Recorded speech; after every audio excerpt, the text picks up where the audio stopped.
गंगाखेड शहरात एकाच कुटुंबातील आई, वडील व मुलगी अशा तिघांनी रेल्वे रुळावर झोपून आत्महत्या केल्याची हृदय हेलवणारी घटना गुरुवार 28 नोव्हेंबर रोजी दुपारी 2:30 वाजेच्या सुमारास घडली।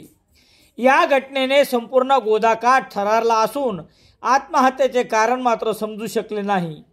गंगाखेड शहरातील ममता कन्या माध्यमिक विद्यालयातील शिक्षक म्हणून कार्यरत असलेल्या शिक्षकाने पत्नी व मुलीसह गंगाखेड रेल्वे स्टेशनपासून जवळच परभणीकडे जाणाऱ्या लोहमार्गावर गोदावरी नदीच्या पुलापुढे रेल्वे रुळावर डोके ठेवून झोपत कोळसा वाहतूक करणाऱ्या मालवाहू रेल्वेखाली आत्महत्या केल्याची घटना घडली।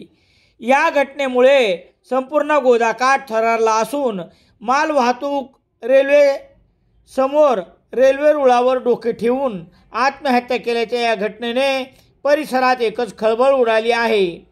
घटनेची माहिती कळताच उपविभागीय पोलीस अधिकारी डॉक्टर दिलीप टिप्परसे, पोलीस निरीक्षक दीपक कुमार वाघमारे, सहाय्यक पोलीस निरीक्षक सिद्धार्थ इंगळे, सहाय्यक पोलीस निरीक्षक आदित्य लोणीकर, डीबी पथकाचे पोलीस उपनिरीक्षक असद शेख, जमादार दीपक वावळे, गौस खान पठाण, पोलीस सिपाही जगन्नाथ शिंदे, परसराम परतेवाड, शेख कलंदर, शिवाजी बोमसेटे आदींनी घटनास्थळी धाव घेऊन तिघांचेही मृतदेह शवविच्छेदनासाठी उपजिल्हा रुग्णालयात दाखल केले।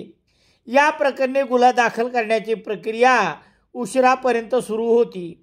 या घटनेत मयत झालेल्या शिक्षकाचे नाव मसनाजी सुभाष तुडमे, वय 45 वर्ष, त्याची पत्नी रंजना मसनाजी तुडमे, वय 40 वर्ष व मुलगी अंजली मसनाजी तुडमे, वय 21 वर्ष, राहणार किनी, तालुका अहमदपूर, हल्ली मुक्काम बळीराजा कॉलनी, गंगाखेड असे आहे। विशेष म्हणजे एकाच कुटुंबातील पती, पत्नी व मुलगी या तिघांनी एका विचाराने एकाच रेल्वे रुळावर डोके ठेवून एका वेळी झोपून आत्महत्या केल्याच्या घटनेने या कुटुंबावर असे कोणते संकट कोसळले होते असा प्रश्न उपस्थित केला जात आहे।